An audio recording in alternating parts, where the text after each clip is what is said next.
Ni subscribe na kucomment na kushare linki.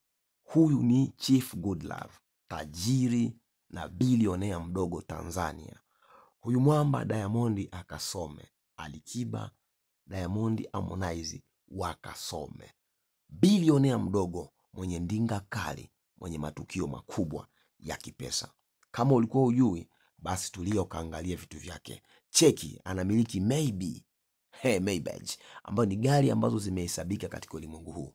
Vitu vya fahari, suti yenye zaidi ya milioni 2.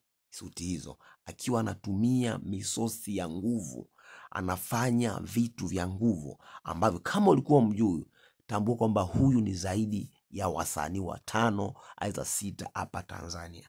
Inasemekana anamiliki dola za Kimarekani bilioni kadhaa. Yani Diamond, Alikiba, Harmonize hawajafika katika utajiri wa mwamba. Chief Godlove yeye ni bilionea, pia vile vile ni mjasiriamali, pia ni mtu mwenye kuwatengeneza vijana kwamba watafute pesa. Usikalie masio ya kuombaomba. Muda ni mwingi, muda unatafutwa, lakini jamaa wengi wanambeza wakidai kwamba yeye anatumika na nguvu za ushetani, ila yeye anasema ni jicho la tatu. Lakini tusiendelee hivyo, tuendelee kutafuta pesa kama gisa alivyodai, na maisha yake ni mazuri, ana maisha ambayo anaspendi, anafanya kila anachokitaka, na kesho kutwa tutakuonesha vitu vingapi ameshaweza kusaidia.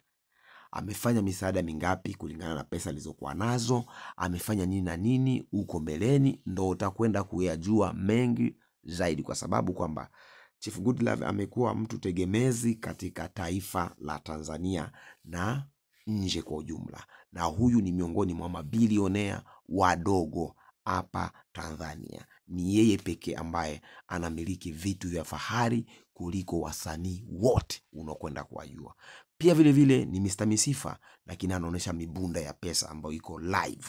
Hakuna edit, haiza mambao. Hizi ni pesa halali. Ni mtazamaji na msikilizaji, subscribe na kucomment na kushare link. KC1.